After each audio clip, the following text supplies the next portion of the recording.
Chapter 5, How to Make £5,000 in 30 days or less. Your training manual will walk you through the 30 steps of the recruitment process, from finding vacancies right through to placing candidates and getting paid. In addition to this, over the next 12 months, you will learn a variety of different techniques to make money from your recruitment business. What I'd like to do now is to give you a general overview of how you can make £5,000 in 30 days or less. The first thing you'll be required to do is to source a high salary vacancy, £30,000 plus. It's important to target vacancies that require either a high level of skills or knowledge and not a low salaried vacancy. Vacancies can be obtained from any client's website. Simply visit their career or job opportunity page and choose a vacancy in your specific job market. Alternatively, visit any job board. There you'll find a number of client vacancies for you to target. Just a word of caution here, be careful not to choose another agency's vacancy. These positions will invariably have the name of the agency advertised. Once you've located a vacancy that is paying over £30,000 and has a high level of either skills or knowledge required for the position, then make a list of the 5 key skills or knowledge qualifications required to fill the position. For example, if the position is for a sales manager, then you'll just list, as outlined here, the key qualities and requirements for this position. The next port of call is to source a suitable candidate for the position. You would need to subscribe to a CV database linked to your industry. Please contact our support team at support@rsuservices.com for a list of CV database suitable for your chosen industry.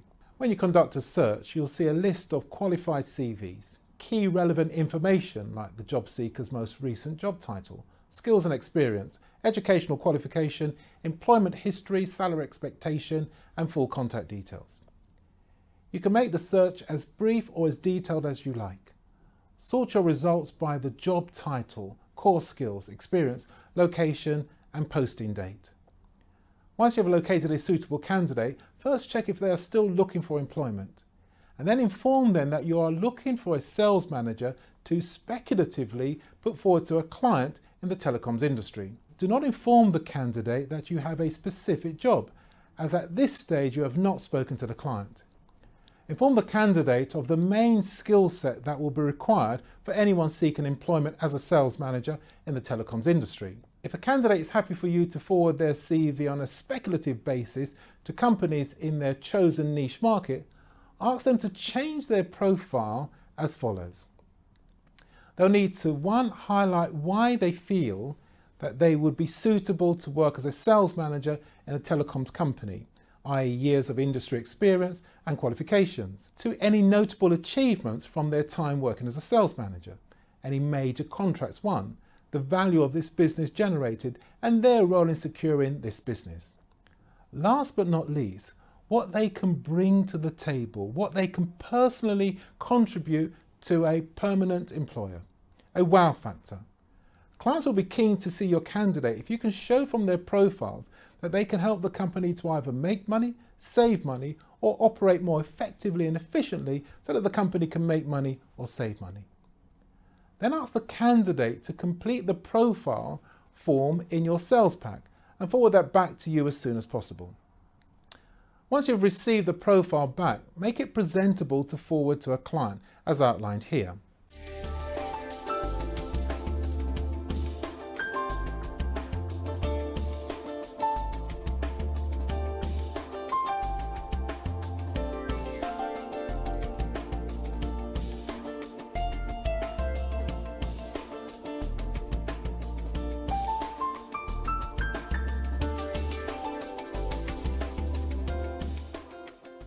The next step is to forward the candidate's profile to the client using the Sales Letter 1 in your training pack.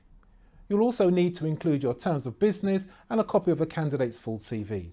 In your intro email, inform the client that you will be phoning them at a set date and time to see if they would be interested in seeing your candidate for an interview.